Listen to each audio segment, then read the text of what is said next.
Welcome to Mick and the Psychic, where we leave no stone unturned as we explore all things outside the apparent physical realm. There is no intent to teach or make you believe or disbelieve anything. It is just a safe space to listen and explore with us. So for this next episode, you have permission to open your heart and mind as you join myself and Xavier on this deep dive into the unknown. The question to him was, well, what's the shift in consciousness? What does that mean? And the guide said, oh, you humans, you think by naming things that'll give you a better handle on it. Well, I got news for you. He said, in terms of the cosmos, your shift isn't a big deal. So today, I have no idea how to introduce our next guest, but I'll give it a go by saying he's a journalist and author, documentary filmmaker, film director, screenwriter, producer, podcaster, YouTuber. I'd say an expert on the afterlife and between lives. You've probably watched his documentaries on Gaia, maybe read his books on Amazon or listened to his podcast on YouTube. But he's a clever bloke because he has a podcast alongside a psychic medium, which means he doesn't have to worry about content or have the pressure of content. So I've taken that on board. It's none other than Rich Martini. Welcome to the show, mate. Oh, what a treat for me. I was just telling you guys, I had been down to Sydney. And of course, how cool is this that we can have this conversation in real time? Yes. I'm in Santa Monica. Yeah. And you guys are in Melbourne. You know, wow. Welcome to the future. There you go. But I also think it's a little bit like welcome to the flip side, because it's funny how the net and how this kind of technology mirrors what people are talking about on the other side. This idea that you can travel the speed of thought, that you can hook up with people over there instantaneously. It doesn't matter where they're from or who they are. And if it's somebody that you may have known from a previous lifetime, it could be somebody that you just want to meet. And it's literally like, I think I'll send them a link, and boom, there they are.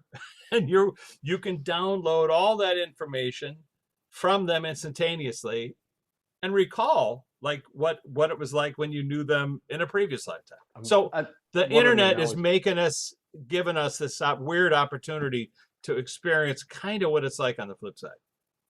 So would you say that like some people like myself might have like a shitty internet provider, and then someone like Xavier, who's a psychic medium, has like this high-speed broadband direct link? Is it just that some people have kind of need to upgrade their receivers more? I think so. But, you know, if we want to now just take it a little bit into this data world, this world of data, which I like to do, as you know. So I was reading a book by Dr. Helen Wambach. She was a psychologist out of the JFK University back in the 1970s. She was doing PTSD cases with Vietnam vets. And she discovered that they were remembering previous lifetimes.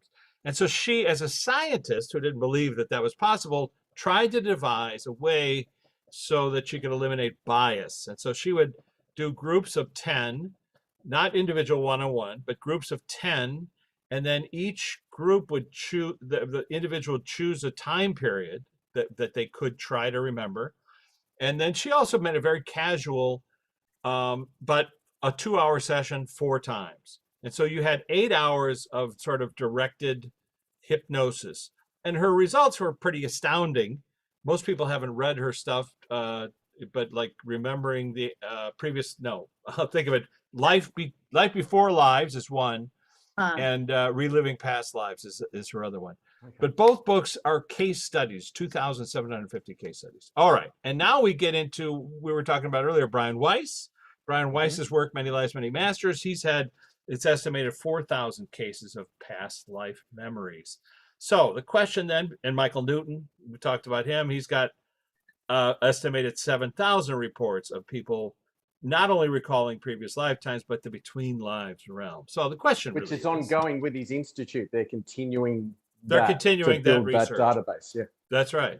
And so the question really becomes, really, why can't we access that? Like, where do I put the quarter in the machine so I can remember my previous lifetime? So, but I did I did notice in Dr. Wambach's book, Reliving Past Lives, she had a chapter about filters on the brain. And the way she thought about it was that the brain the brain is like a stereo receiver, gets a big sound wave, and it filters out the information that it can't use so you can make music, right? It limiters and filters.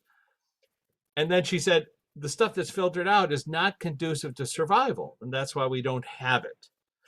Now, cut to 50 years later, Dr. Bruce Greyson out of the University of Virginia, he's writing a book about near-death experiences, also a skeptic, a psychiatrist, but thousands of cases of people accessing stuff on the other side. A whole chapter in there about filters on the brain, where he says the brain filters out this information not conducive to survival.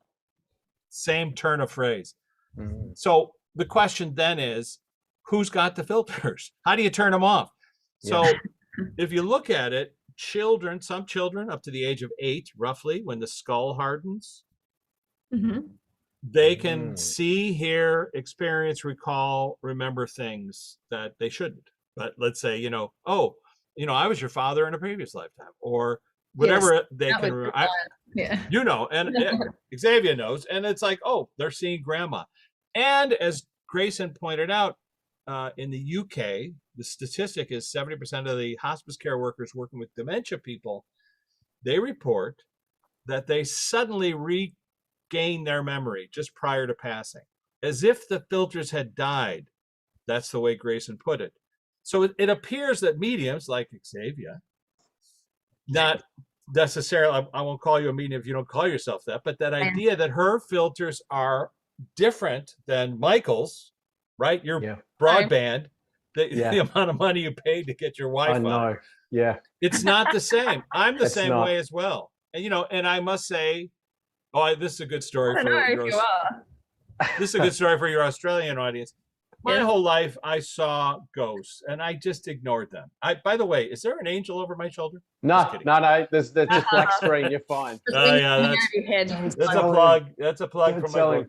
Okay, excellent. We'll get to that. No, but I went to 1996.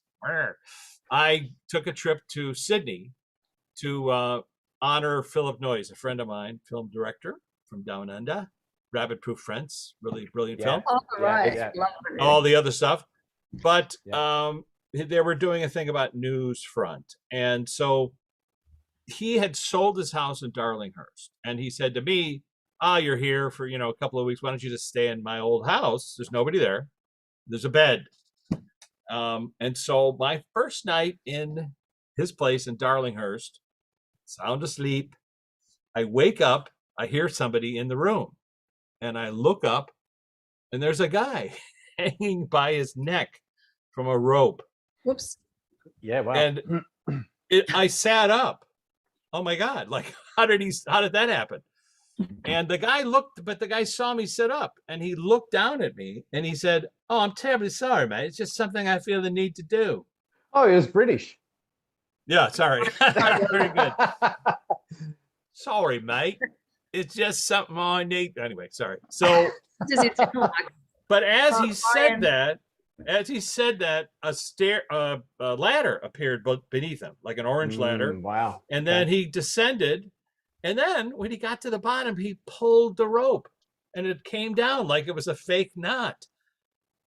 So that afternoon, I had lunch with Jan Sharp, Philip's then wife, a film producer from Sydney. And I said, hey, what's up with your ghost?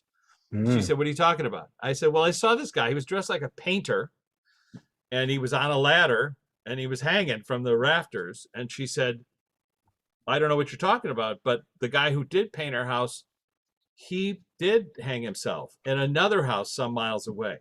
I said, well, he must have liked your house because he's still hanging around. Hanging around. Love it.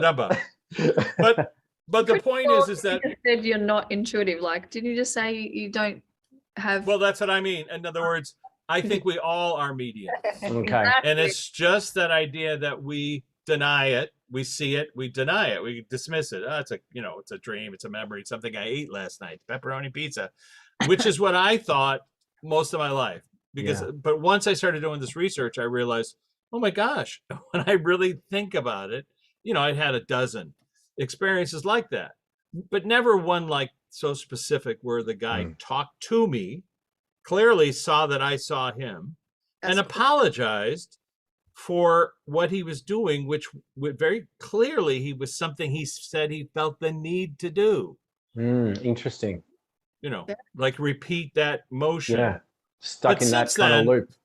Stuck in that loop. But since then, and I'm sure Xavier can talk about this, but you know, you run into somebody who's stuck in a loop. Now you don't have to just go, oh my gosh, there's somebody in my house stuck in a loop.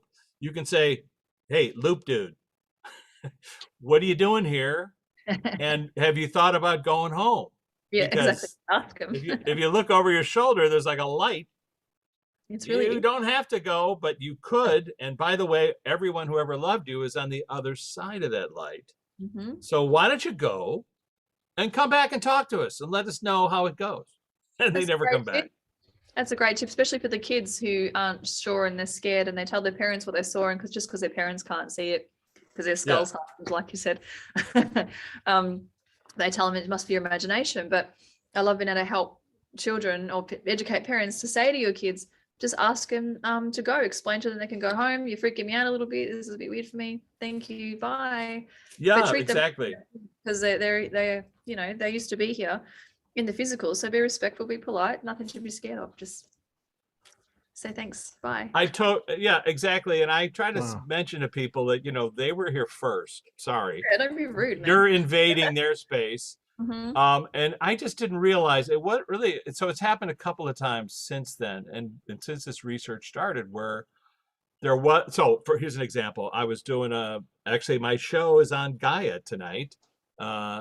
They've just aired the new episode on Beyond Belief with George Noory, but I was doing my makeup on the show in Denver a couple of years ago, and the makeup artist, the producer ran in and said to the makeup artist, "Oh, tell him about the ghost."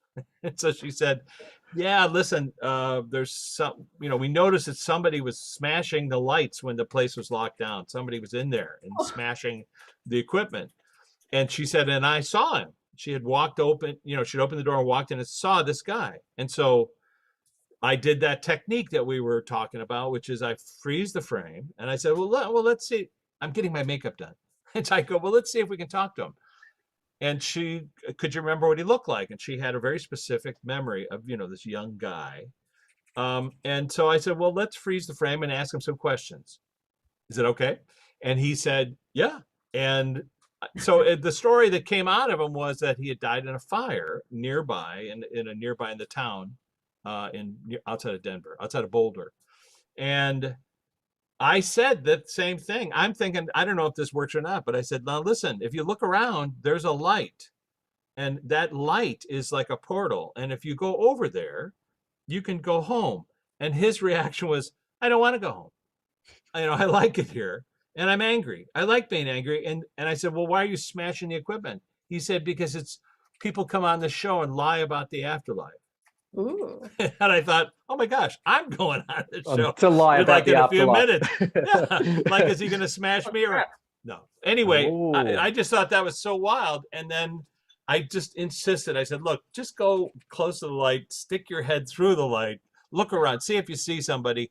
And he saw an uncle, which he said, the only person who ever liked him. And I said, why don't you go hang out with your uncle for a while? And I'll, you know, when the show's over, you can come back and tell us how it went. So I went off and did the show. At that moment, they called me to do the show. And when I went back afterwards, the makeup artist said, oh, he came back. And I went, oh, I guess it didn't work. You know, I was hoping it had worked. She said, no, he came back to thank us for helping him go home. Rich, I've got some questions on your own ethics here, or your own morals here. George Noory has got a afterlife bullshit detector on his show, and you happen to distract him while you're on that show for him to then come back later on. It's almost like you distracted this guy from Yeah, that yeah. you can. Were you worried? Were you Yeah. worried he was going to call you out? Oh, you mean, no, here's the thing, you know, and Michael, this I is, don't know. I'm sure. You distracted him just for the time while you were on the show. I don't know. Is that coincidence or? Well, here's, here's the weird journey I've been on. I mean, Okay. just to put it in a nutshell, like, why am I doing this? And I can Yes. the question. basic thing is that in 1996, right around that time period, my dear close friend, Luana Anders, who I'd been with for 20 years, passed away. Mm. And she started showing up in my dreams, but as a younger person, not when I Okay. knew her. And I Yep. started hearing her voice. And then she started showing me things that I wasn't aware that you could see. So I would like half in a dream and half awake and half asleep. But then she started showing up to friends of mine, to other people who knew her and saying, oh, I saw her. You can see right through her. And so I orchestrated I was working on the Charles Grodin show, and I orchestrated a medium. James Van Praagh came on. And as an experiment, I said, why don't we just see if we can talk to our friend Luana? Luana came forward and mentioned a photograph that I had put on my refrigerator. And she said, he said, she's telling me there's a photograph that's the essence of your relationship. Well, that photograph was me and her in Rome having cappuccinos and cookies and laughing. And I've never said it about any other photograph in my life, but so it's a reflexive experience. I know that I said, oh, look, the essence of our relationship. That's So amazing. for him to say that, it was a verification for me. It won't, Yeah. nobody listening into this will say, oh, yeah, there's an afterlife. No, but for me, I knew my friend still existed. And Yeah. now it's really bizarre and strange. I met Jennifer Schaefer, the medium, about 7 years ago. She works with law enforcement on missing person cases, Yeah, as she's well as amazing. A couple private of- stuff. Yeah, very, very sweet person and does a lot of pro bono work for people. But Luana started showing up as soon as I met Jennifer. And Jennifer would say, oh, your friend is here. And I'd say, who? And then, so Luana has become the moderator of our podcast on the other side, on the flip side. So Jennifer and I work together. And then I say, so who does Luana want to bring to our show? She's in charge of the guest list. That's so And cool. it's a funny construct, because I'm sure this happens to Xavier. Sometimes, people show up uninvited, while you're having, whatever cappuccino in the morning. I can say to them, look, I would love to chat with you. I don't know if I believe I'm chatting with you, but you have to get on Luana's list if you want to talk to us. You got to go to her. And then I go I go to our podcast and I said, Jennifer, who's here? And then she'll name the person that I Wow. saw. So the point is, I talk more to Luana now than I did when she was Wow. on the planet on Wow. a weekly basis. So Wow. Awesome. That's great So- that she chose us to come and assist you with this to bring you Yeah. together for the podcast, and then help enlighten and open the minds of so many people that are tuning in to understand that you don't die. You just change. Well, and then just change form, but at the same time, I didn't mean to put that word in your mouth. Sorry, but whatever, that change, yes. Yeah. But I was going to say what I'm focused on is process. So I ask her a lot of questions about the process. So how are you doing that? Well, what's your frequency compared to mine? Mhm. Are you traveling at the same rate? And then she'll say, no, we have to slow way down, like being in a supersonic transport, talking to somebody in a VW, traveling around a dirty road with the windows up. Yeah, they right. slow the plane down Yeah. so that they can communicate with us. And they can only get a couple of words or thoughts or images in our direction, because we're driving along in our VW, you see. So it's that when we're asleep or under hypnosis, like Michael knows, Mhm. then we have dropped away the filters, and now we're traveling at, let's say, relatively the same rate of speed so that they can communicate. Can I ask, with just when we're talking about the filters, you put it in a really interesting way, like radio receiving, Yeah. like tuning in and stuff. And that at that age where the filters are on, some people talk about it as being the veil. So certain times of moon cycles or certain time of the year, like I think it's Halloween, the veil is a bit thinner, so you got a better opportunity. Do you think that this is like a spiritual veil, or do you think like the skull is like a physical veil, or is it conditioning? What do you think this kind of? Well, it's a great question, Block us and it really comes down to nomenclature and words that we use. Sure. to examine. So of course I came across the term the veil in myself. I would hear it or somebody having a conversation about it, and I just have to reflect on the fact that the last time I was talking to Luana about the veil, she corrected me and said there is no veil. That's just a mental construct. That's a human construct. So that's easy for her to say, but in terms of our experience, there's a reason we can't talk to everybody, right? There's a reason. Yeah, thank goodness. Physiological. Yeah. And imagine what that would be like trying to go to the grocery store and being surrounded by, everybody's brother and their, whatever, or going to Starbucks and trying to get a coffee and you recognize the barista like poisoned you in a previous lifetime. So, so it makes sense that we do have these blocks so that we aren't so. However, and I'm sure you've heard this, it appears, and maybe it's the internet, I don't know, but it appears that the veil is thinning, or the holes in the veil are kind of predominant. And when I ask the question to people, why is this happening? They'll say, well, it's time. They'll say it's what happens with civilizations. And at some point, there's a shift in consciousness. Now, in one of the sessions we did, it's in the book, It's a Wonderful Afterlife, we were talking to a guide on the flip side. And the question to him was, I was filming Scott DeTamble, hypnotherapist in Los Angeles, trained the Newton method. But so he was asking this question. One of her questions was, well, what's the shift in consciousness? What does that mean? And the guide said, oh, you humans, you think by naming things that'll give you a better handle on it. Well, I got news for you.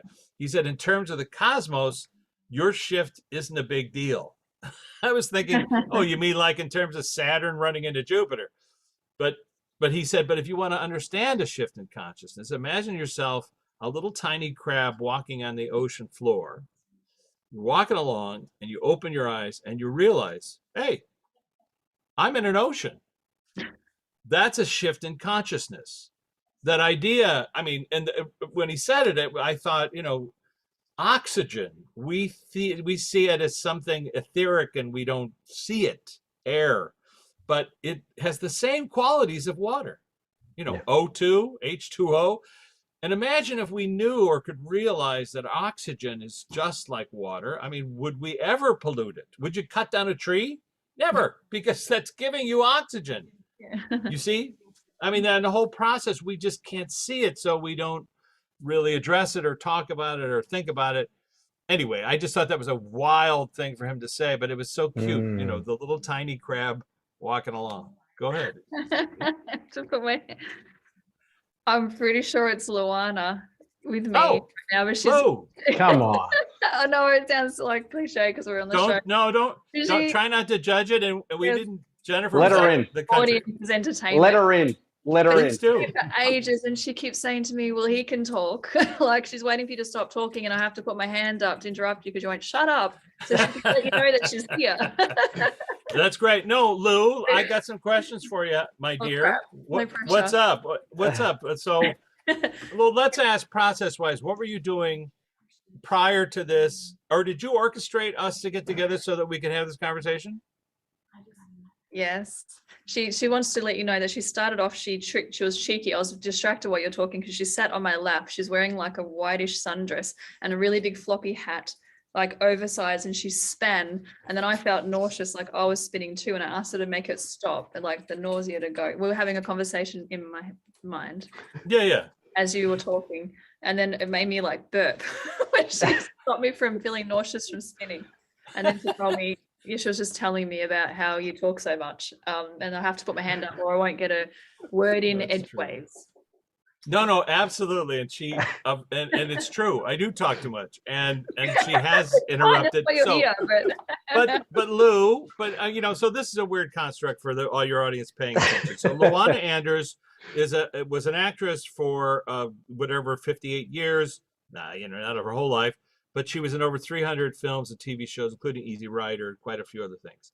And so she's a very well-respected actress among her friends, but also a very spiritual person among her friends, because a number of them have come to me and said, I've had these incredible dreams about her.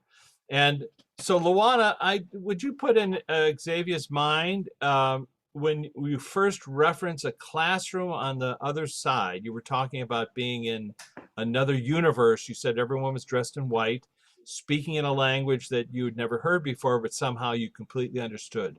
Can you explain to Xavier what was that class about? Another language. I'm just getting that it was another language that you couldn't understand, but the point of the class was to understand that you can communicate with anybody. And it doesn't matter, like the language doesn't matter because it's in your mind, regardless of the sound. Telepathic. Yeah, telepathic. Interesting. All right. Yeah, no, very good. And so is that what you're doing on the flip side, Lou? In telepathy, are you helping? This is what I'm aware of. You're helping people Rugging, over you're there. going, well, at the moment, she's just like, well, that's how we've been talking. So, duh. Like, Duh. Hello. yeah. All right. I got a weird question. She wants to. She shows not rosary beads. The beads that you pray. What Mick has them around his wrist. You pray. Yes. Once you Yeah, count. mala beads. Mala beads. Yeah, she's just showing me those from her past when you're talking about spirituality. She mentioned. So I don't know if you know about her having a string of beads. It was a bit new age and different then. Oh yeah, no, absolutely. She was a Buddhist, and it was kind of how I met her. On the flip side, is because I decided I would take a class with Robert Thurman, Uma's dad, who was a scholar at, Hey Shiva. Yeah.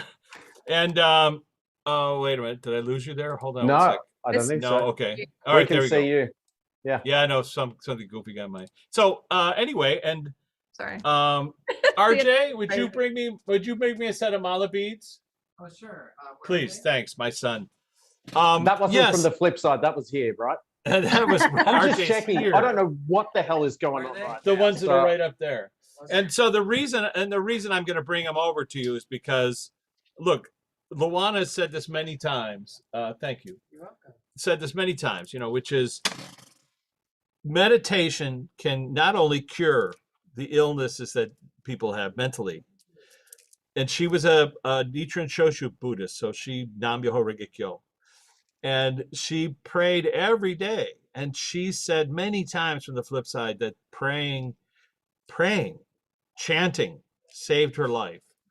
And she wants us to reiterate that you can literally change your life. And it doesn't have to be to Buddha. It doesn't have to be about Buddha. But the idea of chanting to heal others heals us. There's a great study by Richard Davidson at the University of Wisconsin where he talks about mind science, on how the Tonglen meditation, the Tibetan meditation, Tonglen, can cure or alleviate symptoms of depression. And I attended a lecture he gave at UCLA where he talked about it. And one session can change the shape of the amygdala, which regulates serotonin. So you've heard about serotonin inhibitors. Imagine that you could change the shape and help regulate serotonin just by, and the meditation is healing somebody else. So that idea that you can heal other people through meditation is a really profound. Anthony Bourdain, I mentioned that in the podcast today, or not the podcast, the George Noory thing. He came through, and Jennifer, who was talking to him directly, said he's showing me monks chanting. And I, like an idiot, said, oh, did you used to meditate? And his answer was, no, you fool. If I had, I'd still be on the planet. So he was trying to impart that message. So I'm sorry, I'm talking, but Luana, what does Lou want to say? What does she want to say to Michael? Anything? I think she already has. So she was just showing me as you were talking, she just did this with her hand and a rainbow appeared. I was just talking about reminding us that we can all manifest and create whatever the heck we want to, which is something I talk about all the time. So I love that she just reiterated that. And she gave me like a download of information, which is a big block, like a lot of confirmation once. That's how sort of how I get it. It takes 1 second, but it feels like a story. But anyway, before you even mentioned Mick's name, it's like she knew you were going to say that. And we had a great chat yesterday, actually, Mick and I, about his evolution and his abilities and what he can channel, and that she was just basically applauding his journey, and that's why he was guided to contact you to hook us all up. There we He go. was channeling back then, so we would all be, we're part of the same Well, so think of that. I just think about that for a second. I asked the question, yeah. Lou, do you have anything for Mick? And her answer was to show you a visual of the Yes. conversation that you had yesterday. Yes. And this is what I found that's so fascinating in this work, which is we can ask a medium a question, and the medium then gives us a download or a visual of what they've just gotten from this person on the other side.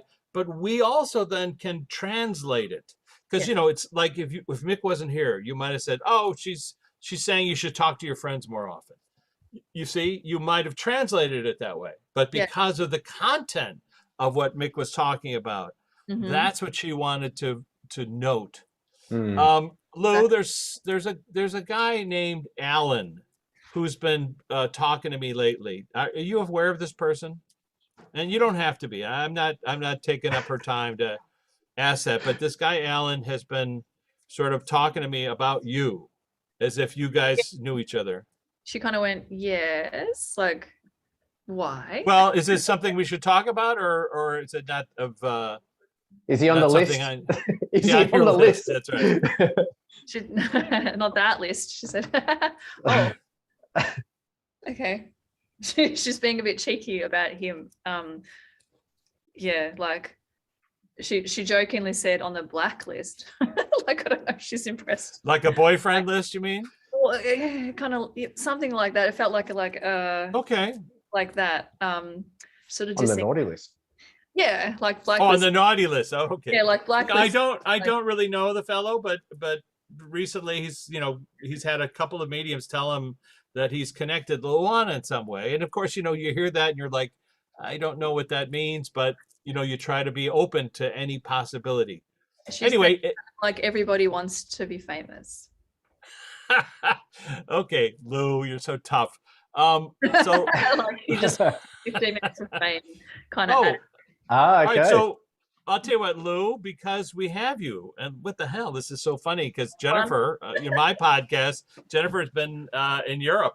So because we have you, is there anybody on your list today for this conversation, for Xavier or Michael, that might want to come through and talk to them? And I'll help ask you questions, and Michael, you can chip in if you want.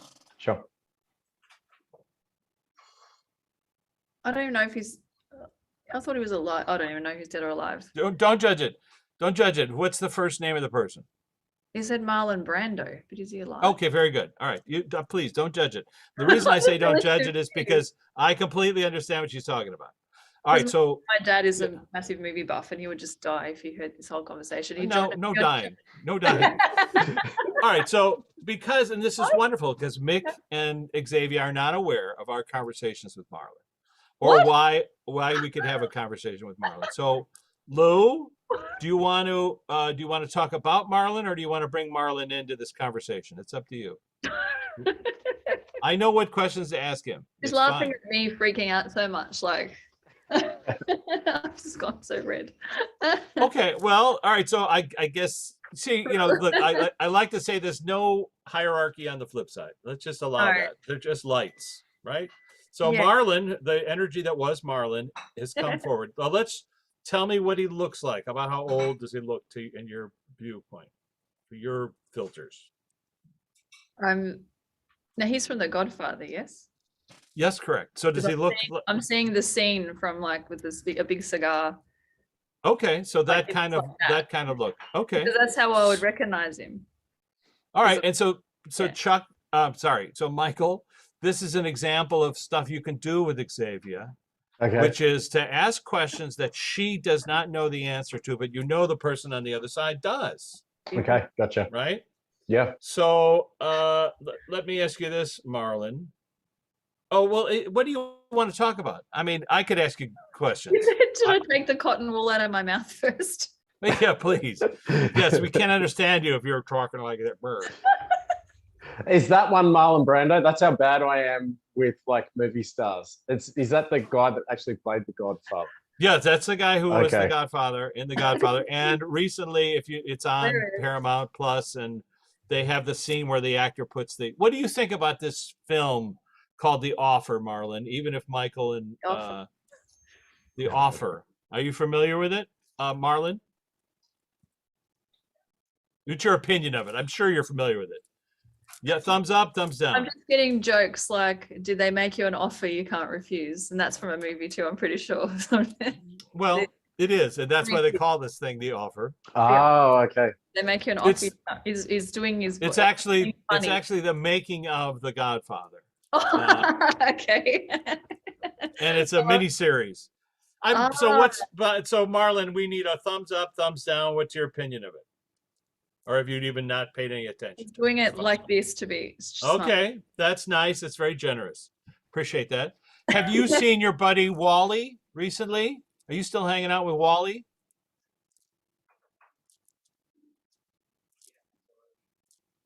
He's showing me like Lou did before. He just did a rainbow. Wow. Manifest at any time? Well, mean, like he's on the other side of the rainbow. Like it's just something about time and colors and All right. like he's busy. Wally was a good friend of yours in life, and I know you guys were pals for a long time. I'm just curious if you guys have been hanging out, Yes. or if so what would you want, what do we want to impart from your perspective? You know, here you are having a conversation with us, and is it because Luana roped you into it, or were you not doing anything tonight? He's doing. He said he's doing it for me Oh. to remind me and then the people listening that would know that I'm totally freaking out right now that this is happening so accurately and easily. Like I know I'm a medium, and so many people can tune in easily, and so this is intense for me even. Yeah. I don't do the mediumship part as often.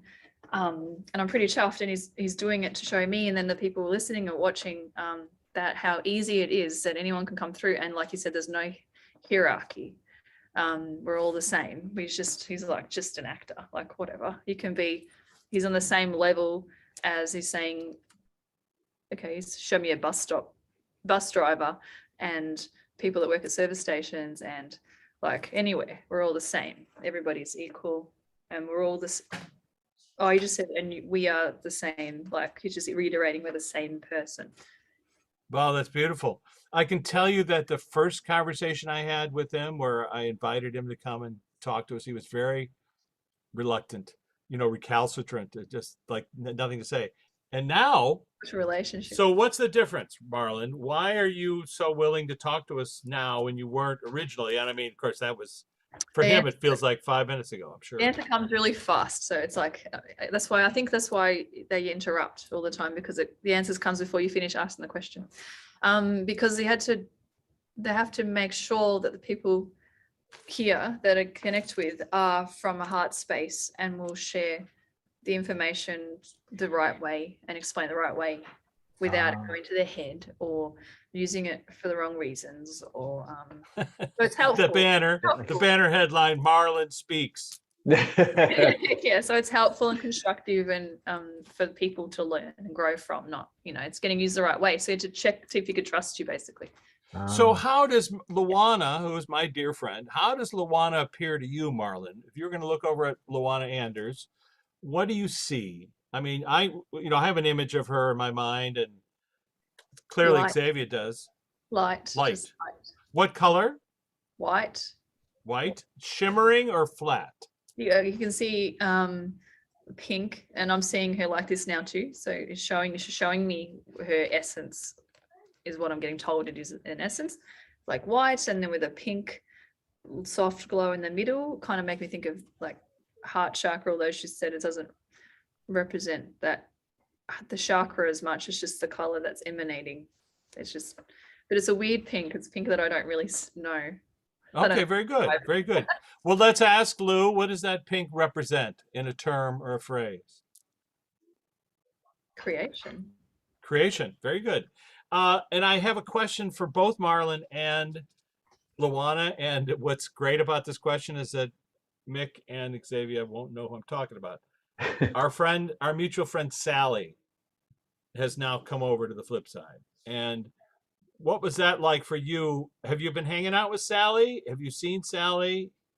And what was that like for you when you did see her? Because I'm going to assume that you have. I'm feeling a whole lot of love. So I just feel like I need to tune into that for a second. She's just emanating love. I'm just seeing flowers, like bouquets of flowers. She's like giving me symbols now instead of explaining words. That's fine. So, like flowers in terms of presentation, like welcome home, that kind of a thing, or flowers just so when like I beauty? get shown flowers normally, when I'm connecting with someone's loved one in spirit, they offer flowers to say I love you. And Oh, sometimes they're saying beautiful. I'm sorry as well. Well, I Yeah. think this might have been more about love. Yeah, it's Sa- she's not down on her knees or anything like that. So it's just massive bouquet over the top bouquet of flowers. Like they're All just all expenses spared. Like so she just laid out the red carpet. It just popped in my head. Very good. Red carpet. Oh, And Sally, let me ask you, have you seen Marlon playing his bongos or no? Is he not playing bongos anymore? it's like they're just like laughing at like how you're putting the physical terms of human bodies in. Well, they know what I'm referring to. Okay, All right, so I'm going to tell you, this is Sally Kellerman, who passed away about a month ago. And Sally Brando Marlon knew Sally when she was a waitress before she became a movie star in the movie MASH and an Oscar-nominated actress. Wow. And and he invited Sally back to his house, took his clothes off, and was playing the bongos and chasing her around. That's what it's So Clothes? the fact that I would mention the Oh, bongos okay. is why they're laughing. Like, okay, you yeah, know, I I remember gotta that. see if I would see any more imagery with that one before they were just joking at the concept of the human. Like, yeah, so it's just like the music. Yes, right. I'm referring to it. Okay. And then the weird thing I'm was glad I the didn't next see that. well, the next day she told all of her friends, like, I stayed overnight at Marlon's house and he chased me, but I didn't sleep with him. And they were all like, get out of here. No one believed her. Nobody believed that happened. And he left her a note, in the morning. It said, coffee, whatever, in the kitchen. Anyway, listen, Jennifer and I have had quite a few conversations with him, and they're in my books, Backstage Pass, to the flip side. And the construct is so unusual because Luana was in, like I say, over 300 movies, and there's quite a few actors that Luana was close friends with that are close friends with him. Wally is Wally Cox, who was Underdog in the television show, but he was like a comedian, a really quirky comedian, and they were best friends, Marlon and Wally. So I have to interrupt again. So Marlon and Please. Sally were joking about the whole how you said he chased her but didn't sleep with her. It's like because when they crossed over, they've had past life connections before where they have slept together, so it's okay. I love that. Not I love rejected that. after all. So maybe they knew on some level, been there, done that. And what a wonderful thing to hear. I mean, for most people, they're going to put it in their minds like, wait a minute, are we talking about Marlon Brando, the actor? Well, again, no, we're not. We're talking about Marlon Brando, It's the an energy. spirit. Yeah. Yeah, the person that's on the flip side, his Yeah. pal Luana. character. Luana, what do you want Michael to talk about? What do you want to bring Michael up to speed? What does she want to say to you? Yeah, poor Michael, who just took over. She's saying that. That's I'm normally the Richie, just doing all you're of the this, guy, and yeah. she doesn't Right, get right. a word in. So she's waiting for you to talk to her, Michael, instead of. Okay. Okay, very good. Spotlight. Very good. Very Yeah, good. okay. That's- So Lou, and please step in. You have anything you want to add? Look, it's always a treat to know you're here, and how Very interesting this privileged. is. Thank you.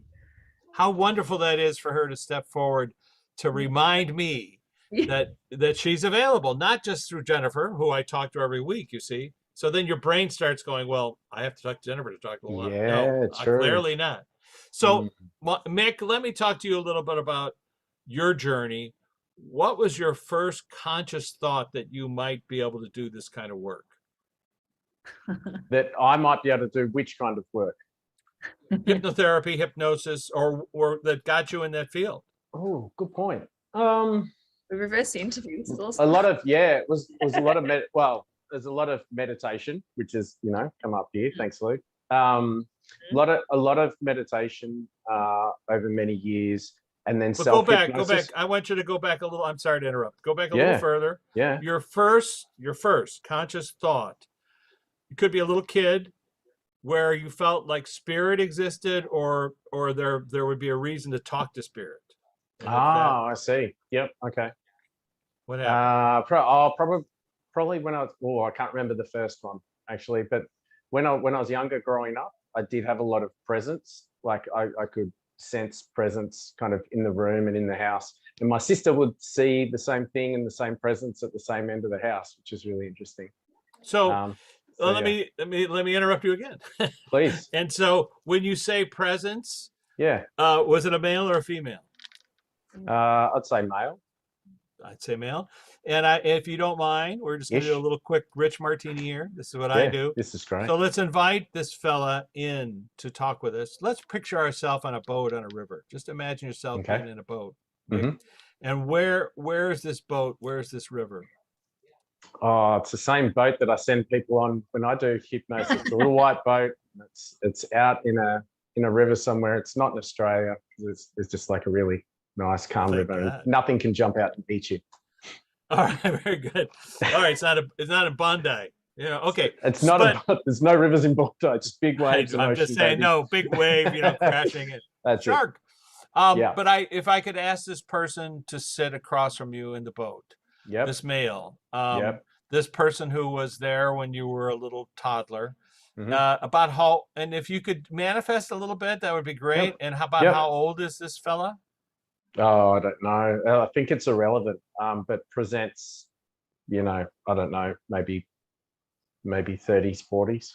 Okay, that's just a great image. And white hair. What color hair? I'm sorry. All black. All black. Okay, color eyes. I can't see the eyes. All right, let's do something. Sorry. That's all right. Can you give us a name or a letter to reference you? Jay. Jay. So Jay, can I ask you some questions? Sure, let's have a go. All right. And Jay, do you know what I'm going to ask you next? No, it's up to you. That's your job. All right, I'm just curious. Sometimes they do. Or like, yes. Okay, fine. That's your job. So Jay, would you like to show Michael his council? I don't know if Michael's been in to visit his council. Would you take us there? Are we inside or outside? Okay. Neither. So you're outside in the let's space? say it's a place. Yeah. Mm-hmm. In space, so you look around, you're seeing stars or grass? No, I see like a holographic place. It's not a real place, but it's the best way to describe it is that it's holographic. Okay. Are there? I don't know if that helps. That's okay. Are there floors? Am I saying the right things, Richie? That's whatever comes to mind. Are there floors in this holographic place? Is there a floor? What's it made of? We're all standing on the same level, but there is no floor, just walls. All right. And how many individuals are here in this room? At this stage, there's like six. Very good. And are they lined up in a line, or are they sitting or standing or semicircle? Huddling around, semicircle. Yeah. Okay, very good. First, I want to thank them for allowing us to have this conversation live. And if you could go to the first person on your left, is it a male, a female, or a light? This one's more of a light. Yeah, on the left. All right. And what color light? Like a white light. And can I ask you some direct questions? Mm-hmm. What do you represent on Mixed Council? In a word or a quality? Knowledge. Knowledge. Very good. Thank you. I appreciate that. And let's ask you, how is Mick doing? As best as can be expected. All right. Very good. Very good. And no course corrections he needs to make or anything. Just pretty much he's doing. There's been course corrections, apparently. So there you go. Okay. Very good. And so let me ask the spirit, what's a name that we can use to refer to you, or a letter? Don't know why, but Freddie. And they're laughing. Freddie, that's Okay. fine. And Freddie, could you manifest as a Freddie so that he can have Yep. this conversation Yep. with you? All right, very Yep. about how Yep. describe Freddie. Probably young, kind of teenager. Brown Color hair, Yeah, brown brown hair. hair. Yeah. beard, no beard, No, no beard. color eyes, Brown eyes. brown eyes. All right, very good. Hmm. And I'm sorry, what's your name? What's the name we can use? Freddie. Freddie. So have you ever had a lifetime with Mick? Or is Yeah, he at a- many. Many. And Mhm. would you show him a previous lifetime that you two guys have had together? Yeah, he showed me one that I've already seen before. So there you go. So it was a Oh, very good. And what year or time period was this? I think it's around the Bronze Age. Around the Bronze Age. Okay. And were you guys brothers or friends, or what was your relationship? He was in my kind of platoon or Oh, Group. soldiers. mm, Yeah, okay, very good. All right. And what was the main learning? What was the knowledge that he gained from that lifetime? it was more about control as a leader. You've only got so much control over things Oh. that happen, and you don't know the whole story. So you have to go along with your heart and your intuition, trusting that even if things seem like they've gone wrong, maybe that's part of it. So, Freddie, would you do us a favor and introduce us to the person on your left? Mick's Ah. right. Okay. Yeah, it's hard to see, actually. A male, a female, or a light? It's back to that tall figure, that tall black figure. Tall black figure. And Mm. can I ask you some questions? Would you put that in Mick's mind? Yes, no? Yeah, he's knelt down for it. He's very big. And what do you represent on Mick's council? Protection. Protection. Yeah. Very good. And if you could, just for the purposes of the conversation, I mean, let me ask you, I should have asked Freddie this. Freddie, are you aware of me and my work? Yes. Okay, So is very good. Michael. So, There you go. So and so is this guy, Michael. Yeah. So Michael, Yeah. okay. All right. Thank you. there you go. Look, it's just what Xavier was saying, they anticipate the question. He's already he answered my next question. So Michael, have we met before?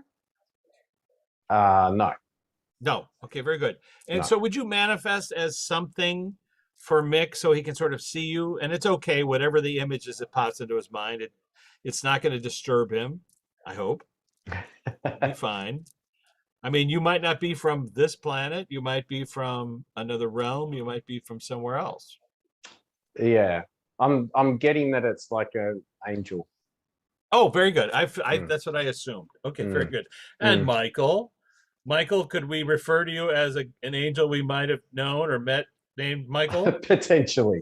Potentially. All right, very good. Well, let me ask you a couple of goofy questions. God, Michael, these answers.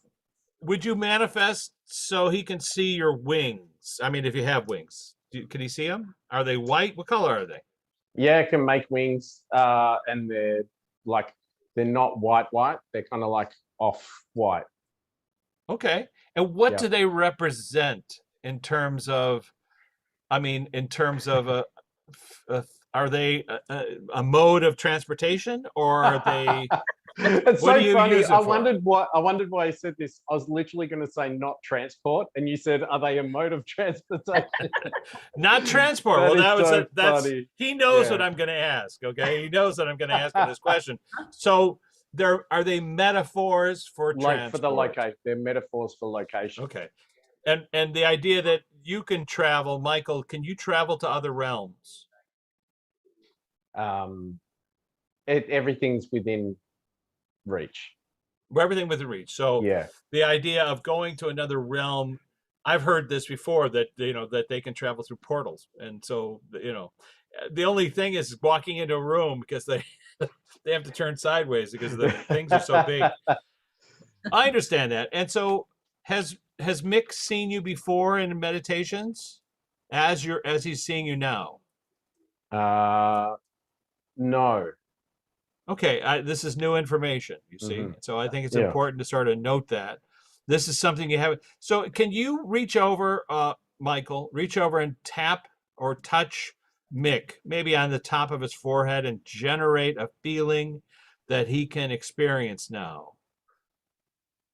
And that's kind of like your signal to let him know that you're available for a conversation. Can you do that? Yeah. Very good.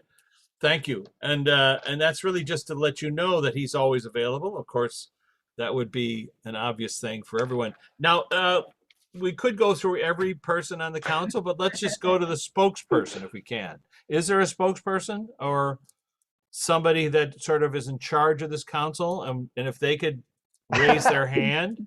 All of them pointed to Freddie. Oh, well, that's fine. And Freddie went like this, like, all right. You got me. Yeah. So knowledge, well, of course, knowledge, because you're aware of so much.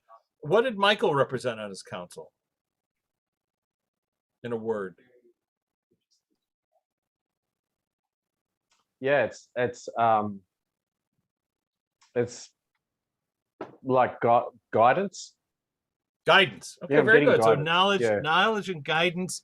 And look, you have a number of people in this council for you to look at, to talk to access. And obviously we don't have to do hypnosis to do that. But I found that everybody has a council, and every council is tethered to us so that they're there to help us. And it's fascinating because I was going to say, I mean, I'm just a little aside here while the council's listening to me blab away. They're listening. I've just finished a book about councils, and it's literally about 30 or 40 trips to councils from different people who many who've never met me before, don't know anything about the work. And I'm doing the same thing I'm doing now, which is just to ask a guide, whoever that is, could be their grandmother, could be a friend on the flip side, walk us into the council. And some councils who don't know my work, because not everybody does, some of them are like reluctant to give up these details and information because it feels to them like we're skipping ahead.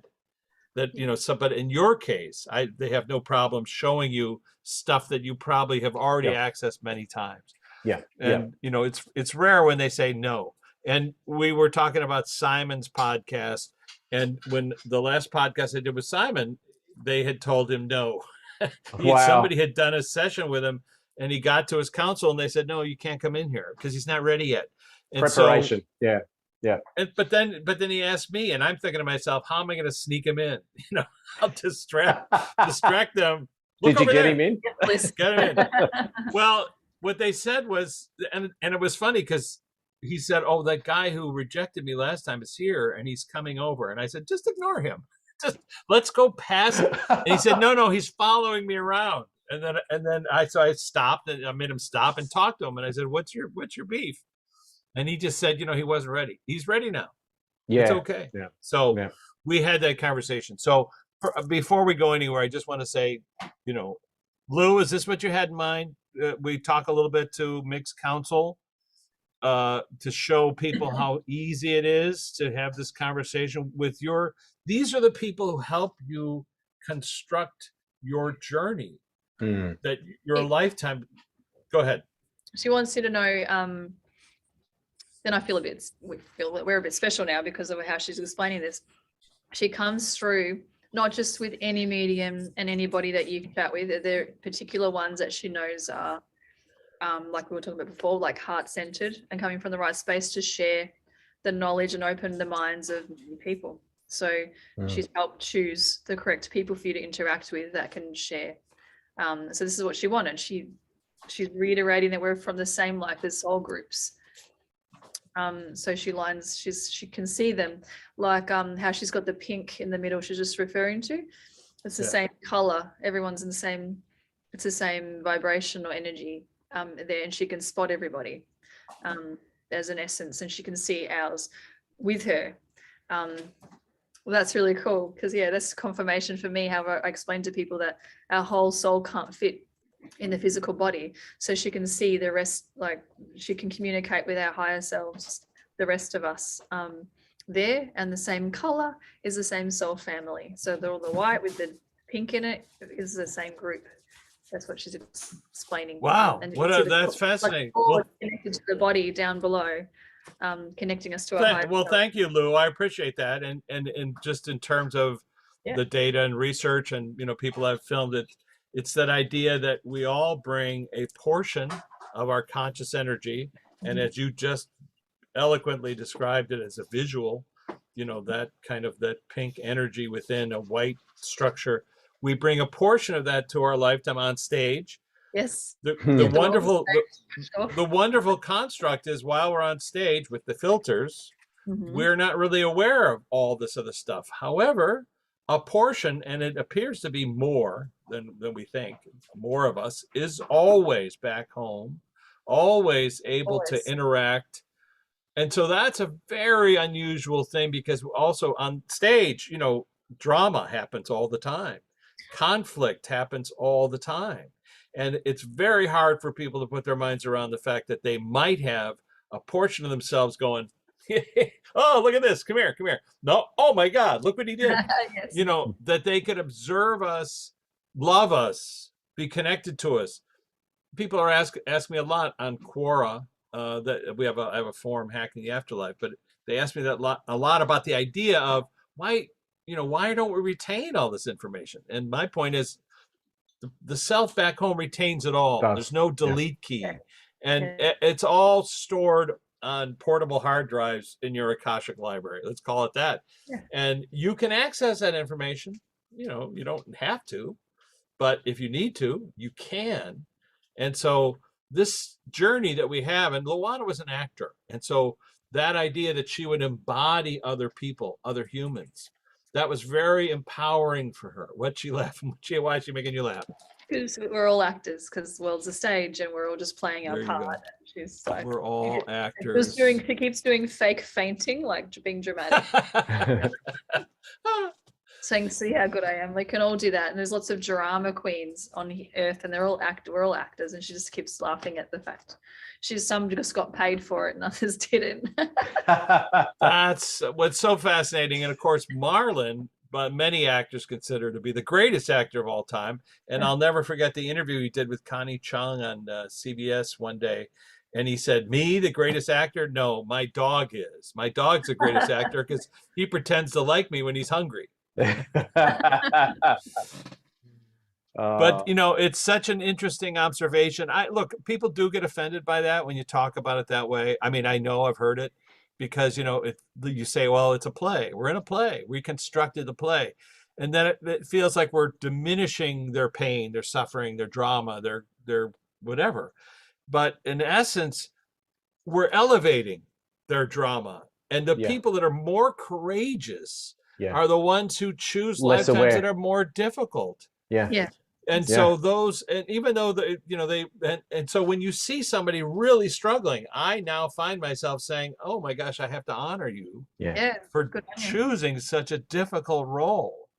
Yes. I mean, you're probably going to be some kind of heart surgeon in a future lifetime. I mean, the fact that you could go through all of these different dramatic things. And I think I'm sorry, Marlon just said everyone's been the best actor. Like we've all been that character too.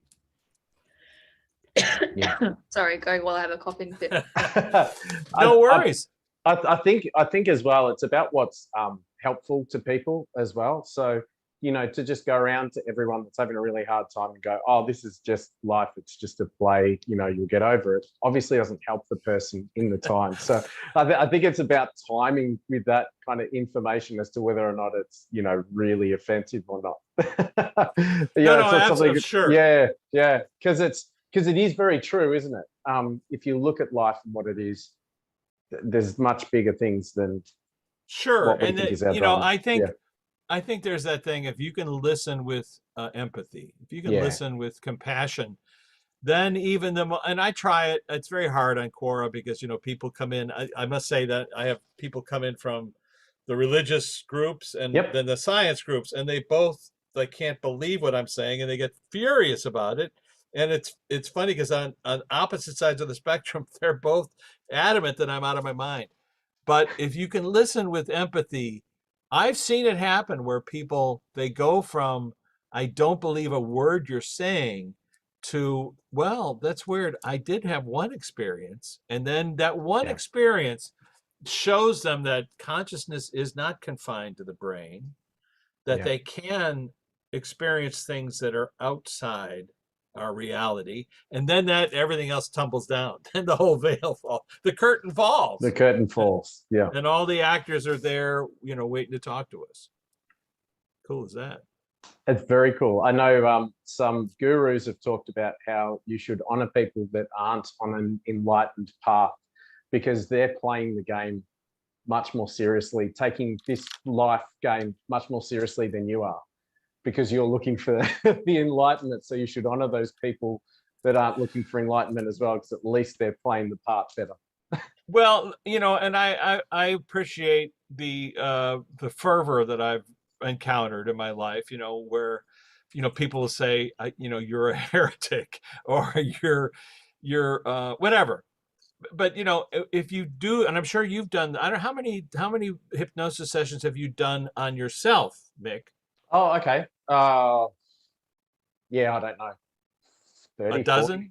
30, Oh, 40. okay. Yeah. So you let another hypnotist work with you? Yeah, so I've let other hypnotists work with me, particularly with the past life stuff. So I've probably had about 10 or 11 of those. Yeah. Okay, so about 10 or Yeah. 11.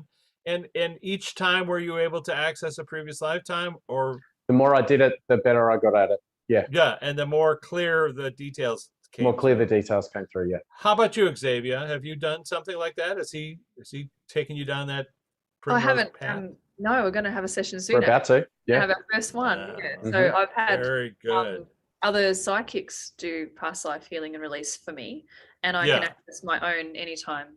Like I can do it easily. Well, if I may, if I may, no. Look, we can go down the same path if you want. yeah, whatever it's you up to like. you. This is It's fun. up to you. Yeah, we're having fun, Rich. We're having so All much right, very fun. good. Go All nuts. right, well, This is great. so let's do a little mini version of Xavier's journey. Okay, and I'll ask different questions. Okay. So, but I need you to get in the boat. Get in that dang boat. Boat. I So can do it just without the imagine boat. you're Luana. Help us. Okay, we'll do help the us out with this.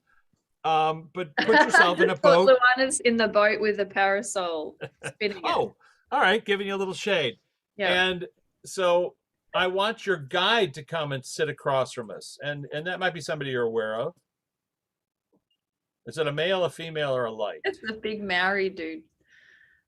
Oh, big Maori. Oh, excellent. Maori Jason He Momoa. Chu. Chi Hu. Chi Hu. guy. Interesting. So let me ask you, sir, what's a name that we can use to refer to you? Or a letter? He's just smiling at me.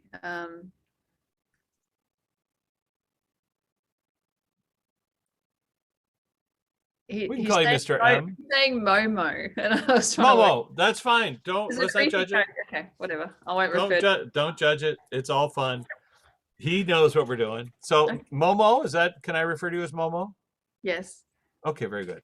And first, allow me to thank you for showing up to talk to us today. Are you familiar with my work? Yes. You are. Okay, very good. So I just want to thank you for showing up. Do you mind if I ask you some questions about Xavier's journey? Go for it. Okay. We could go visit her council. That's always a fun thing to do, and that might be something she should do. But I'm going to ask you, Momo, a little bit something different. Would you show and put in her mind's eye her life planning session? For this life? Yeah, this for this life. Okay. Yeah. And Yep. so where are we? Are we inside or outside? Sort of like mix, like floating. There's like a white, it's like a screen. Like There the is screen. a see-through screen surrounding me, 360, standing in the middle with a whole lot of all my soul family. Very good. And how many are here in the soul family, roughly? What's the number? As like 100, like Like 100. Okay, very good. And Yeah. and if I can, you have a key. You have your council. These are people that are just like Mick has. These are key people who are really key. How many are those? 7. Let's have 7. Very good. And are they up front, or how are they arrayed? I feel like I have to turn like they're around me. Oh, very good. Like a circle, semicircle, like a circle. Very good.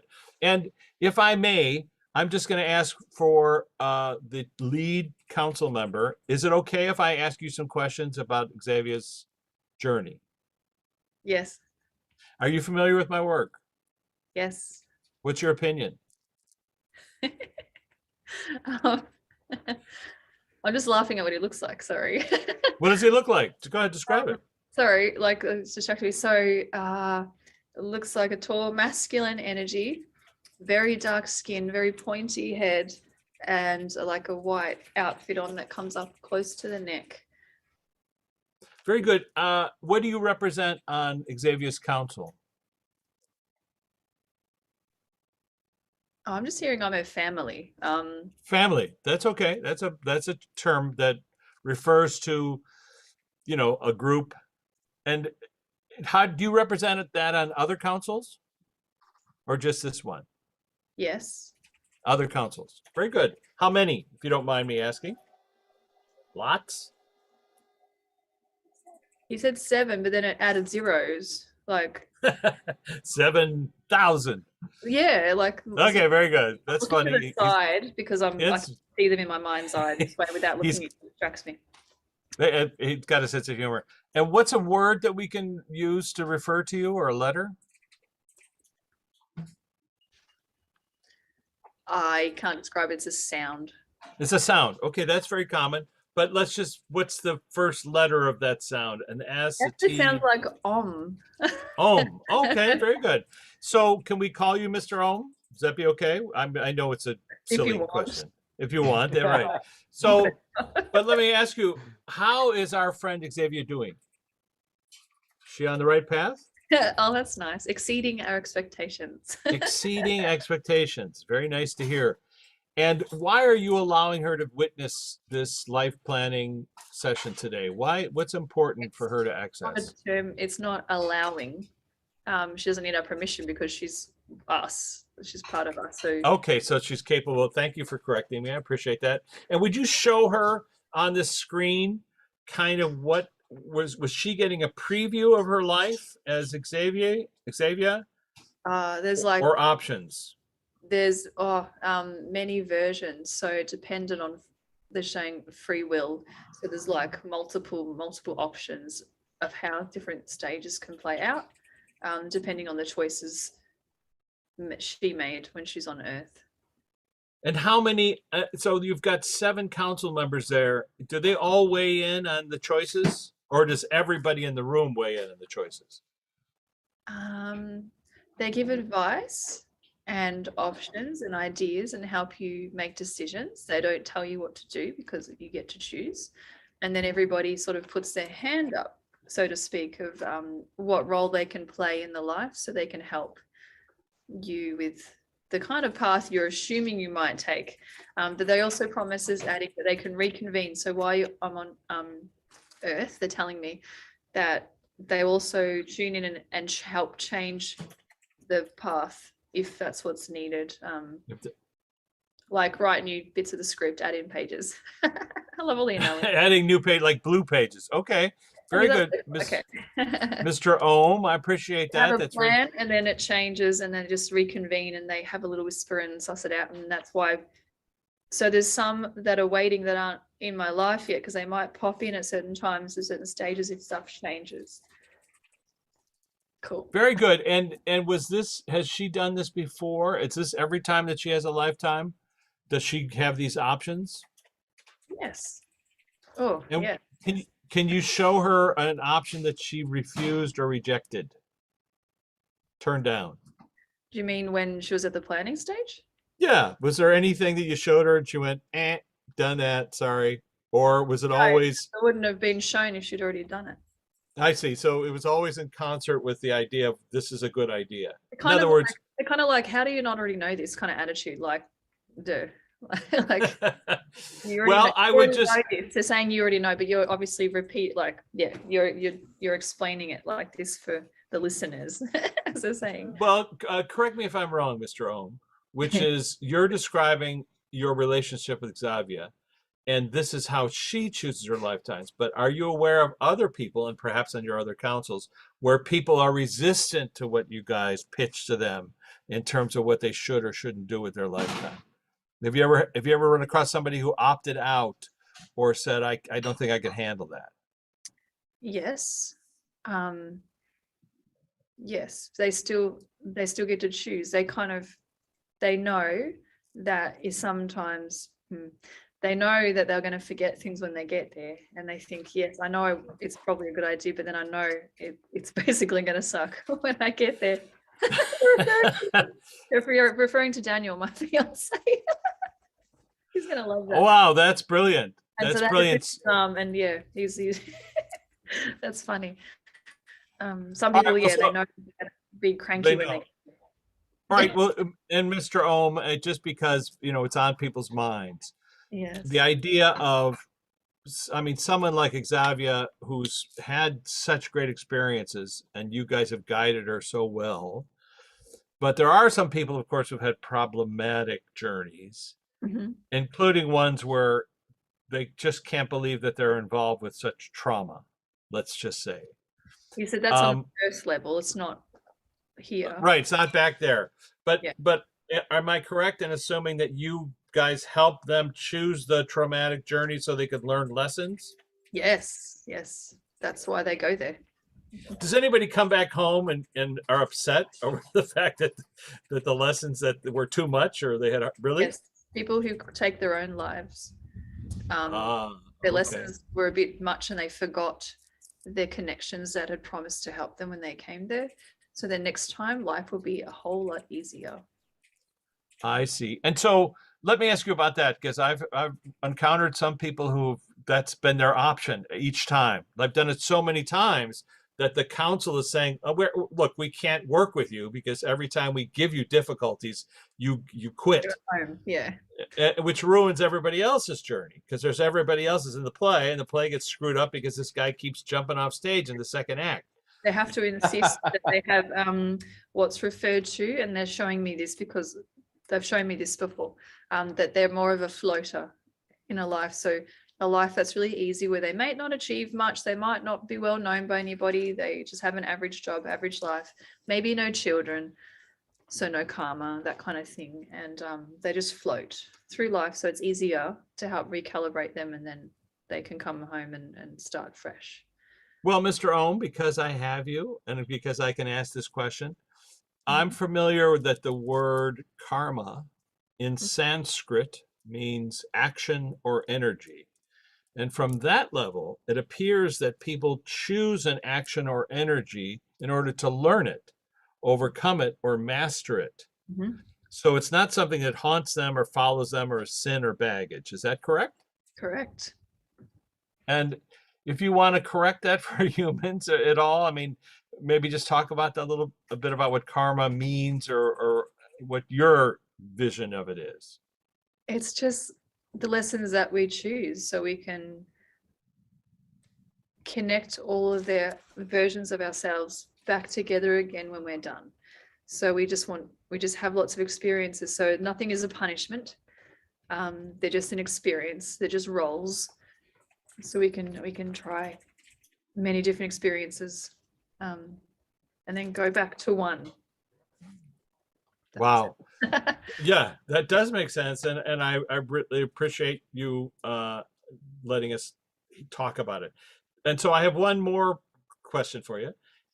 Could you show Xavier a classroom that she attends, or that she likes to go to, or her favorite class? Are we inside or outside? You're saying, do you mean here in between? Not on the planet, but off the there. Body, like, which is not my body, or do you mean on the flip side? I mean, in her higher self has classes that she attends, and I want her to walk into one, and just tell me, are we inside or outside? He said there's no inside, there's no physical here. All right, but I mean, I want to go to the classroom where the teacher is. I want to talk to that teacher. So could you bring a teacher forward for us to talk to? Yeah, he's just laughing at how you want to see physical things when everything's just energy. All right. So if Give you us a want to break. That's all we can see here. yeah, exactly. He's like, if you want to see a physical teacher, he's like, Well, I can just say, look, you know me by now, and you know I've been to many classrooms and I've talked to many teachers. showing, And so, he's yeah, showing but shit like a hot teacher. okay, very Like- good. Is that a male or a Glasses female? and a mini skirt for you, for your entertainment. And is that, and so it's a female Female. teacher? Okay, very good. And if I may address her and talk to her, what's a name that we can use to address her, or a sound, or a letter? Madam. Madam, thank you. Madam, could you tell us what your class is about? What is it you're teaching? How many students are in this classroom, for example? How many energetic beings? Everyone's a student for this classroom. It's just whether they choose to come here and remember what we teach and what they already know. It's a manifestation class. It's like creation. Oh, very good. And so if you don't mind, I want you to take Xavier into a typical classroom exercise where somebody's manifesting. And if you don't mind, how many students are in this particular construct where she's looking at people and you're teaching them how to manifest? How many people? A lot? A few? It's like endless. I can just see. There's a lot. It's Okay. like if there were walls, they would disappear, and it just looks like infinity of numbers. Like a of, giant auditorium that goes forever. yes. Okay. And the reason I ask is because like I said, I've visited many classrooms. So this is an unusual class in manifestation. So if you don't mind, show us an experiment that you might have the students manifest. What would be a thing? Your mates just jumped in, Lou and Marlo. Of course. Rainbow I- making. Lou and Marlo. Marlon. Doing the rainbows. And Luana, I have met in at least one of her classrooms where she looked at me and said, "What the hell are you doing here?" It was a very unusual moment. And so that's why I want this teacher to show you a physical act of manifestation. Are they making objects, or are they making rainbows? They're making it's like a solar system, like planets and Milky Way, and I'm just seeing like a whole nother universe being created. Okay, very good, very good, very good. Everyone's And energy is making it together. so is this more of an astrophysics class just to give it a quality, or is this more about manifesting life on other planets? Anything, everything. Oh, everything. Manifestation of energy, Right taking now- energy. Right now they're teaching how everyone can think the same thing at the same time and create a whole universe. So if you don't mind, if we're going to put it on a blackboard, and I'm not saying you should, what is the formula for creating, manifesting something from intent? If you can just give her some qualities that are required. Belief. Do we have to, sorry? Belief, Belief. Okay, that's key. because Believing. yeah, and anymore we can't explain more, because you have to figure it, like you have to learn it. So if we can't just tell people, they have to remember, they have to connect with this classroom at any time. You don't have to be in between lives. You can connect. You can come to this classroom anytime you want to remember how to manifest anything. Well, I don't mean manifest on the planet, on our planet, which is a great quality you've just described. I'm talking about creating other universes, creating matter in other universes. Does it begin with intent? I mean, belief, intent. Is there time? Is there pressure? What are the qualities that are required to learn, or at least to create something? Because I've been in a class where they manifested crystal, and they described to me intent, pressure over time, and how that's how you create pink crystal. Like the whole class was working on various forms of it. I'm just being shown. Well, they're just having a giggle because I was someone in one of my in-between lives.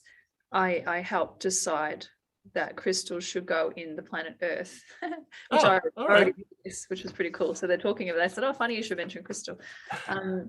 because they thought it would be good for the planet and the people, physical people and animals on the planet.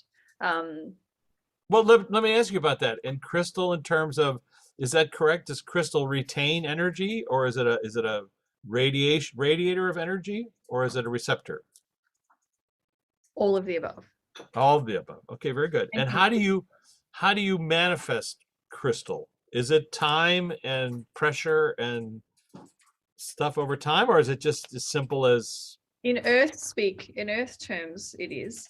The way I'm translating is terrible because I'm not very sciencey. No, that's great. I'll make it make sense to me so I can explain it to you. So in Earth speak, there's all those elements, but really it just happens. Like Manifesting. I had a dream the other night that I was manifesting something with my hands, feathers. And I was dreaming that I was in some kind of classroom and they were showing it to me. They were saying, well, here's how you do it. You think feather. Yeah. Yeah. And so the feathers were appearing in front of me and I could see them go from light into the actual form. And I was thinking to myself, oh, that's unusual. Somebody was teaching me that. I don't know who that was.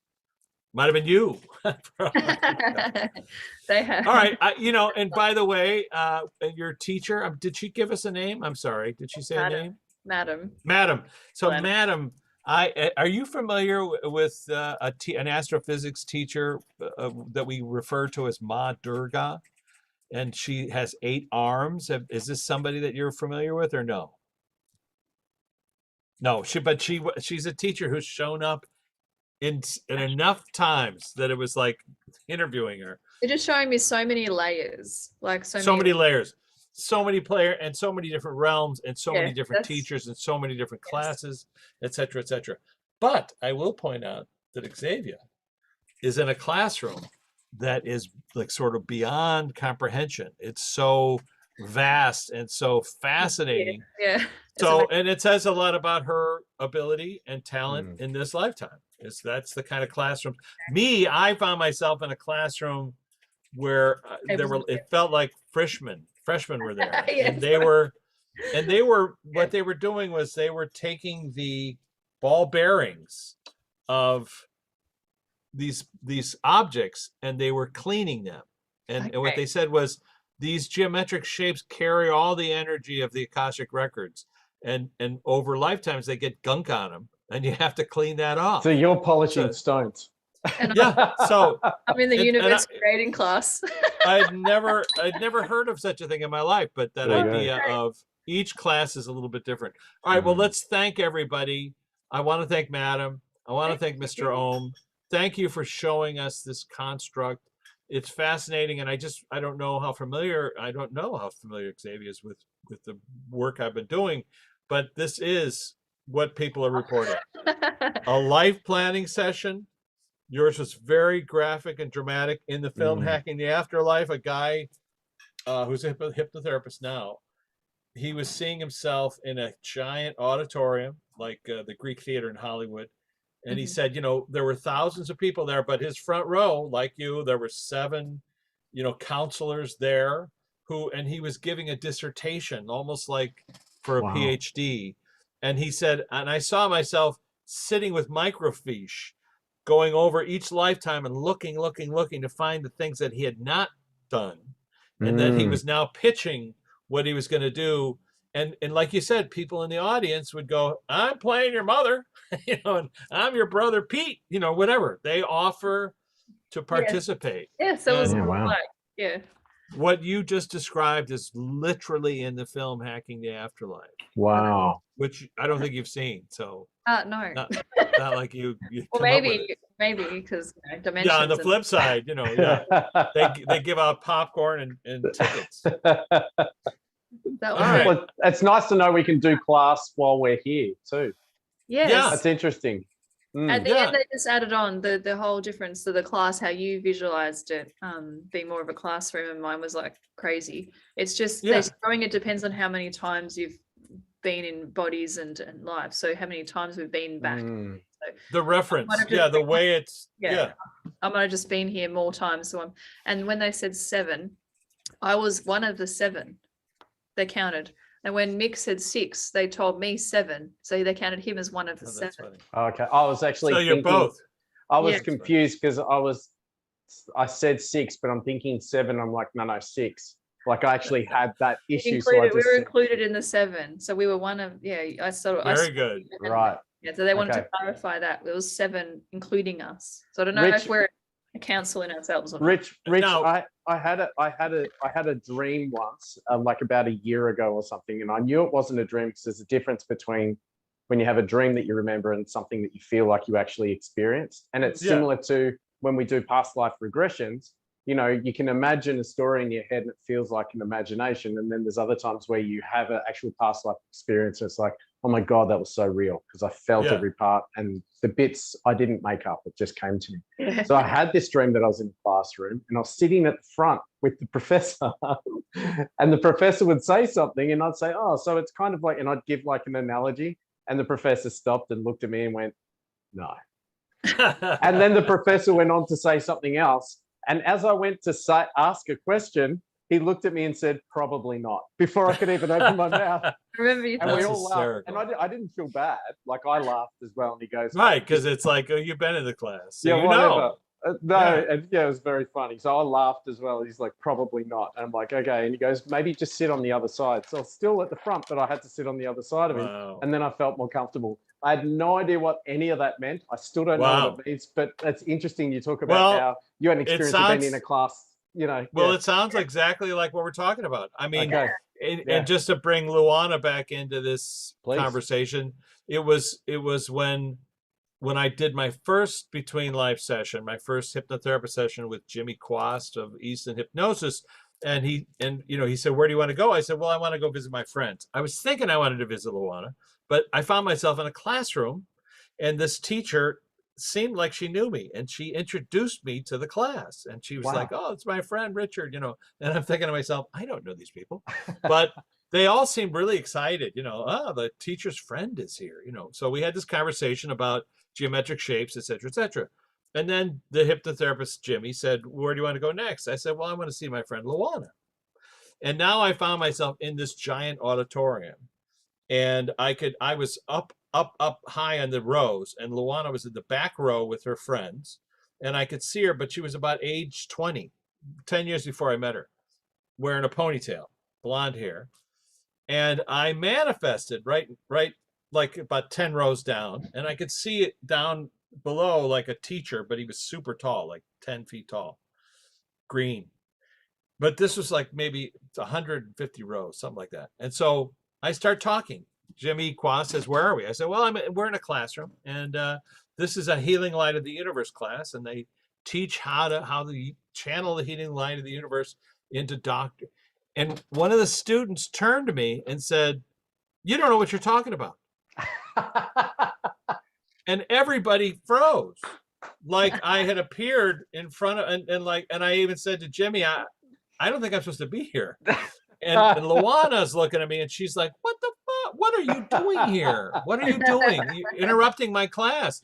And I thought, you know what? I am so far into deep space, I might as well continue. I said, okay, they don't want me here. Anyway, so this class is about, and I turned to the student. What are they gonna and do? I said, yeah, I turned to the student and said, okay, look, I understand. Not everybody signs up to heal everybody, and not everybody signs up to get healed. They want to learn the energy of those lifetimes where they aren't healed. And the guy looked at me and said, oh, I guess you do know. And then he turned Wow. back. So it was Okay. like, a slap and then an applause. Anyway, so now cut to 2 years later. I'm seeing Scott DeTamble in Claremont, California. We're doing this research. I'm filming him do sessions. He says, Rich, why don't you try another session? Let's see what happens. I thought, oh, great. I'll see if that was all fake, whatever. And he starts counting me down. And I said, you don't have to count. I'm there.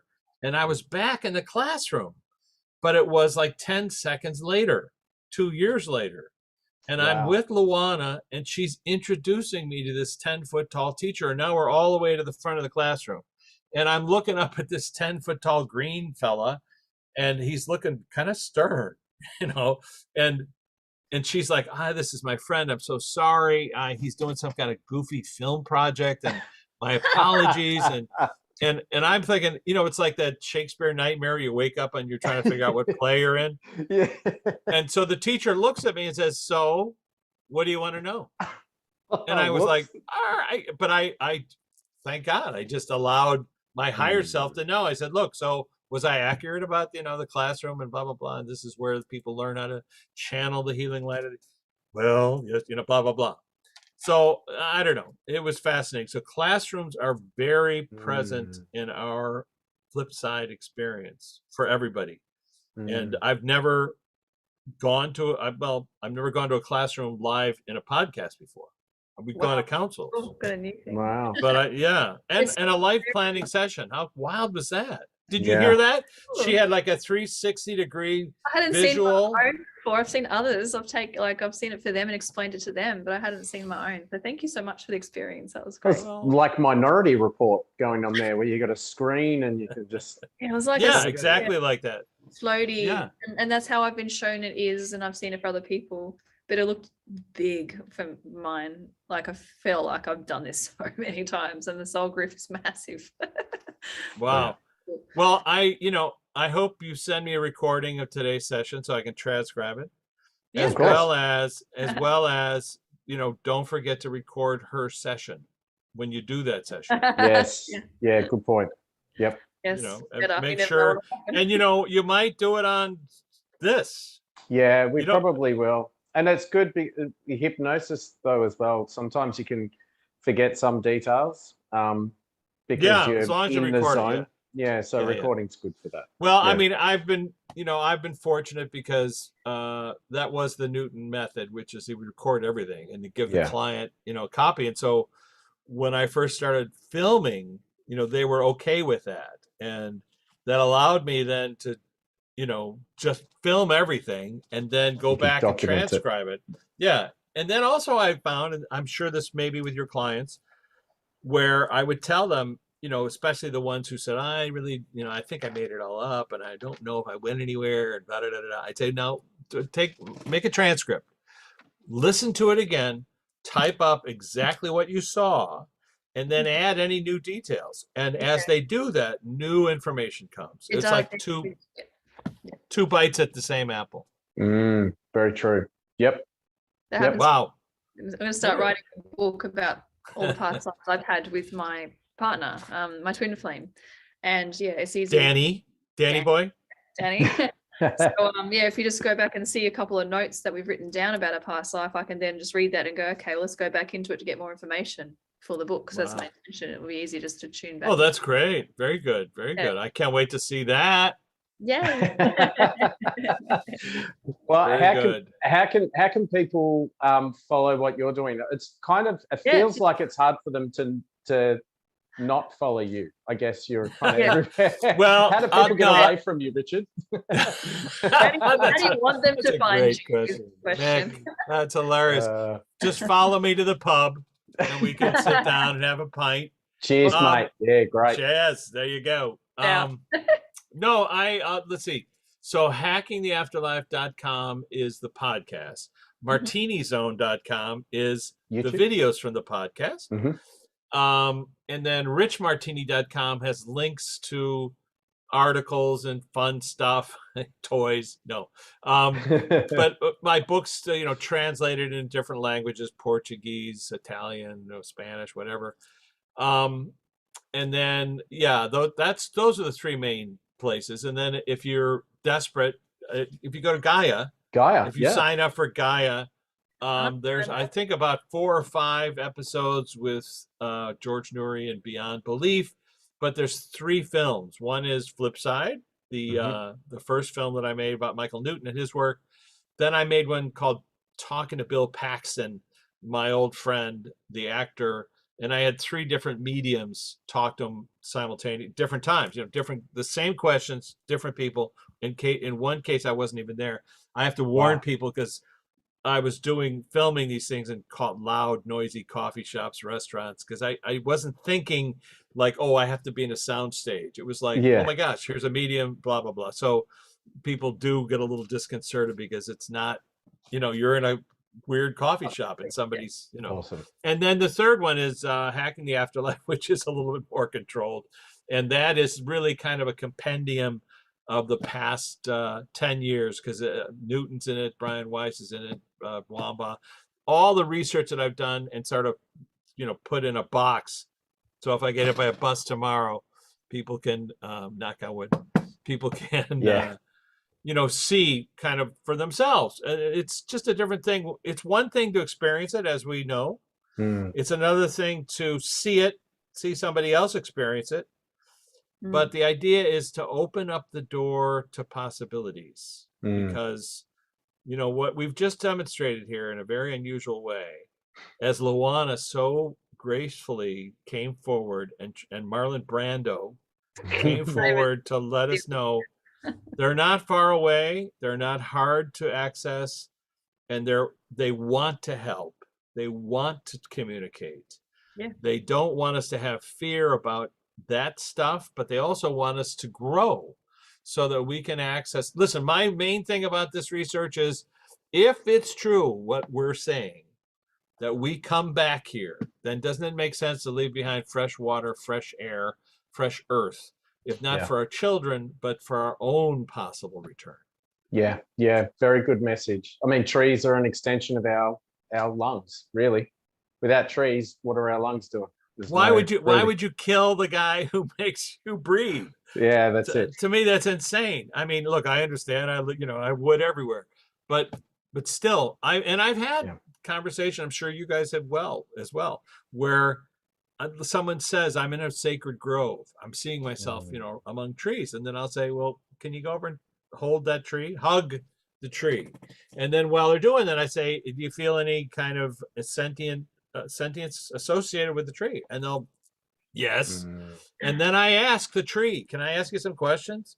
And so I asked one tree, I said, "So how do you view humans?" And this tree said, "Insects? No, they're a little bit more annoying, And so, and then the other tree, with chainsaws. yeah. And then the other tree, I said, "So how do we help affect climate change?" And the tree said, "Plant more trees." I said, "How many?" He said, 1 trillion. I said, 1 trillion. And it turns out, I didn't know this, but there's Sadhguru's estimated. Sadhguru's got a thing where he's working on Oh, is that soil trying now, to? Yeah. but it was to plant 1 trillion trees was exactly what you were saying. I didn't know that, but I mean, the idea of, as he was pointing out, was that the more oxygen you bring the temperature down, because there's more oxygen, and it just makes sense. But I got it from a tree, and he was saying, I didn't realize that there used to be 4 trillion trees on the planet. That was the estimate, and then there's 1 trillion missing. So obviously, in order to rebalance the planet, now listen, 1 trillion trees is a lot of trees. Yep. And even, there's only 200 and some countries on the planet. And even if each one of them plants 1 billion, we're not going to get to 1 trillion. So it is a tall order. But if we can aim towards it, at the very least, we got a shot at riding the boat. Yep. I love it. I love it. Or not ending up in another boat like Noah's Ark. That's right. Ending up in your boat, Mick. Or in my boat. Exactly. Your boat. I like that. Picture yourself on a boat on a river. Spent a lot of time in that boat. That's fine. Yeah. Very good. It's been so wonderful having you with us, and sharing this gift. Oh my gosh. And bringing your friends. Yeah. How weird is that? Thank you. We did not plan for Luana to show up here today, but I can't wait to share this podcast on my podcast. So please do send me a recorded link. Easy. The easiest thing we could do. Absolutely. Cheers, mates. Thank you so much for coming. I hope to see you in this life. We will, I'm sure, somehow. Face to face. At a pub. Very good. All right, ciao. Thanks, Richard. Bye. That's it for another episode, but that doesn't have to be the end of the conversation. Feel free to leave your comments on our YouTube channel, or for those podcast listeners, you can email us at mickandthepsychic@gmail.com to leave your feedback or questions. I'm a certified hypnotherapist and timeline regression therapist. If you wish to contact me to explore the source of an issue you're facing, just book a session at hearnhypnosis.com.au and include the promo code MATP for 10% off. You can contact me on Insta and Facebook at Hearn Hypnosis. Check out my website at optimisticxavier.com.au if you feel you'd like to connect with me as a psychic medium spiritual mentor, or intuitive coach. Include the promo code MATP for 10% discount. You can also find me on Insta, LinkedIn, and Facebook. We look forward to connecting with you again next time as we attempt to leave no stone unturned. Bye. All right, cool. I reckon that should be okay.